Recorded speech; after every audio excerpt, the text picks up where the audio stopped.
누구에게나 다 그럴싸한 계획이 있다. 링에 올라가서 펀치를 얻어맞기 전까지는. 권투 선수였던 마이크 타이슨이 했던 말입니다. 맞는 표현입니다. 모든 사람에게는 계획을 할 수 있는 능력이 있습니다.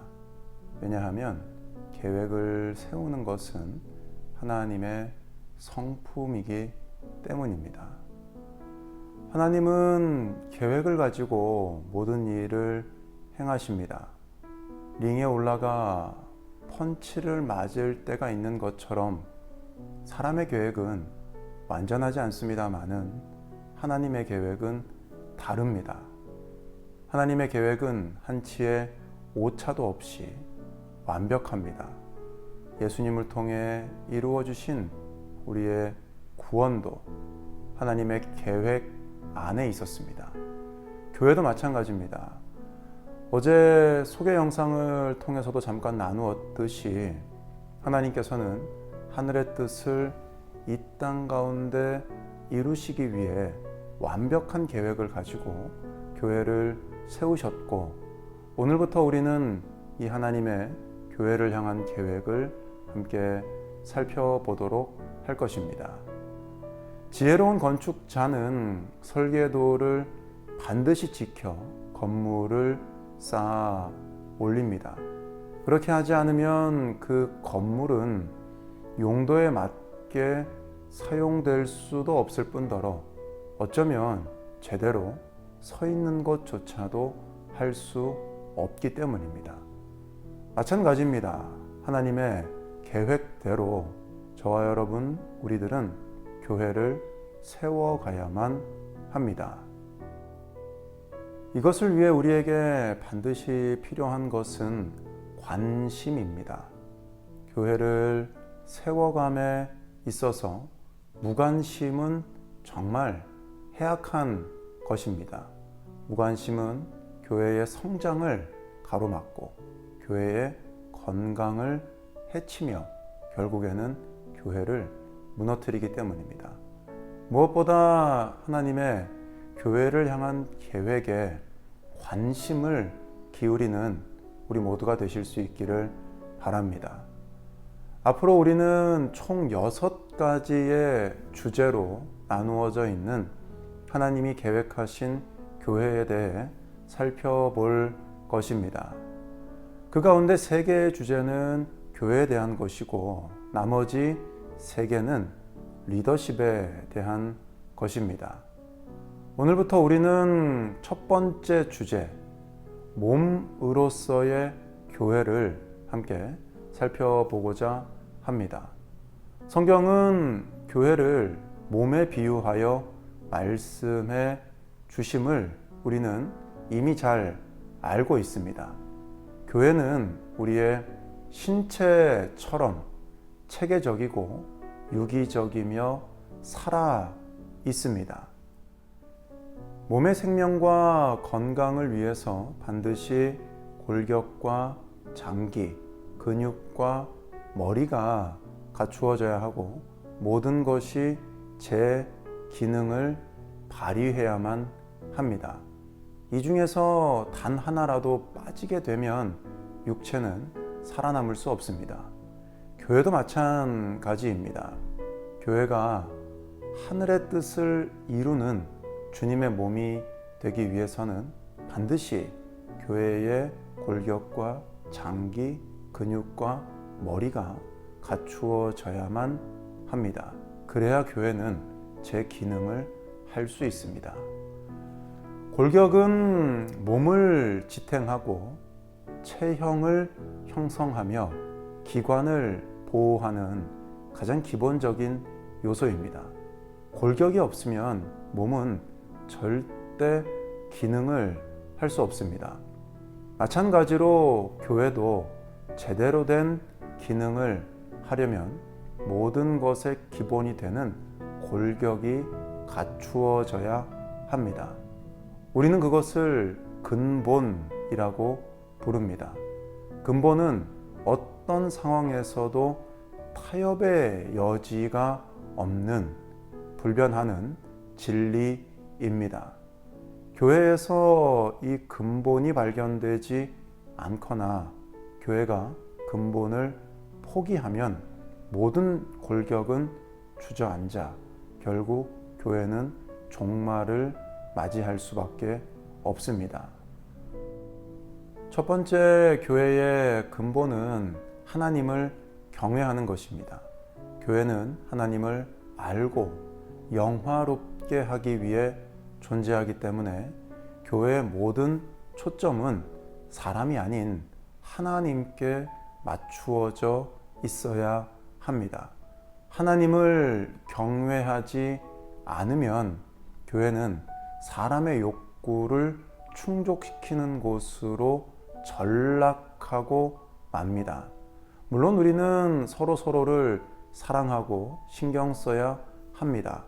하지만 그 무엇보다도 하나님이 중심이 될 때에만 이 사랑도 가능하다는 것을 우리는 잊어서는 안 됩니다.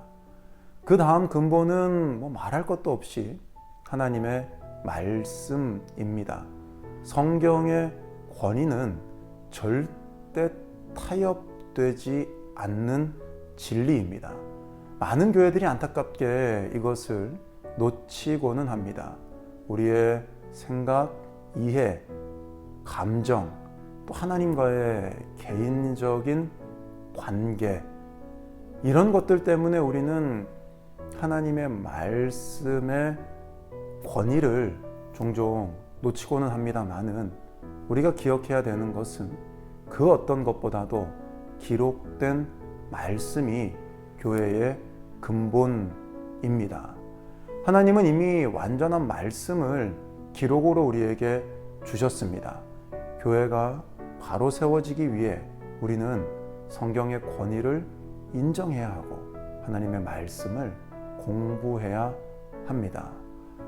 세 번째, 교회의 골격을 구성하는 근본은 건전하고 건강한 교리입니다. 교리는 딱딱한 것 같지만 우리가 반드시 붙잡아야 하는 근본입니다. 교리는 말씀을 체계적으로, 조직적으로 이해할 수 있게 우리에게 도움을 주는 중요한 요소이기 때문입니다. 물론 교리가 말씀보다 앞서서는 안 됩니다. 하지만 말씀을 바탕으로 도출되는 건전하고 건강한 교리는 반드시 교회에 필요합니다. 다음은 순결한 신앙의 인격입니다. 이것은 하나님을 경외하고 말씀의 권위를 인정하며 건강한 교리 가운데 있는 자들에게서 반드시 나타나는 모습입니다. 세상이 악하고 음란한 것은 변치 않는 사실이지만 그렇다고 해서 우리의 수준을 거기에 맞추어서는 안 됩니다. 양다리를 걸치는 것도 안 됩니다. 세상을 품지 말아야 한다는 말씀을 드리는 것이 아닙니다. 우리는 죄인을 사랑하고 용서하며 이해하고 포용해야 합니다. 죄인들이 모이는 곳, 바로 그곳이 교회이기 때문입니다. 하지만 교회는 죄인들이 죄인으로서 계속 남아있기 위해 존재하지 않습니다. 우리는 악하고 음란했을 수 있습니다. 하지만 여전히 악하고 음란해서는 안 된다는 것을 꼭 기억해야 합니다. 마지막 교회의 골격을 구성하는 근본은 영적 권위입니다. 교회의 머리 되시는 예수님은 지도자들을 세워서 교회를 다스리십니다. 주님께 하듯 주님 안에서 교회의 권위에 순종하는 자들이 되어야 합니다. 주님의 12 제자가 복음서에서 함께 언급될 때 항상 첫 번째 자리를 차지한 것은 베드로였습니다. 베드로가 남들보다 뛰어나거나 훌륭했기 때문이 아닙니다. 주님께서 그를 인정하셨기 때문입니다. 하나님은 질서의 하나님이심을 우리는 반드시 기억할 수 있어야 합니다. 하나님이 계획하신 주님의 몸된 교회는 올바른 골격을 갖춥니다. 하나님을 경외하고 말씀을 통해 하나님을 알아가고 건전한 교리를 굳게 붙잡습니다. 교회 구성원들은 순결한 신앙의 인격을 갖추어 가고 주님이 주신 영적 권위를 인정함으로 바른 지도를 받습니다. 이것이 바로 우리가 세워가야 하는 교회의 모습임을, 교회의 골격임을 깨달을 수 있기를 바랍니다. 우리 교회가 이런 골격을 갖추어 가기를 소망하시고 기도하실 수 있기를 바랍니다. 무엇보다 우리 한 사람 한 사람이 이 교회의 골격을 구성하는 근본을 잘 갖추어 가실 수 있기를 간절히 축복합니다.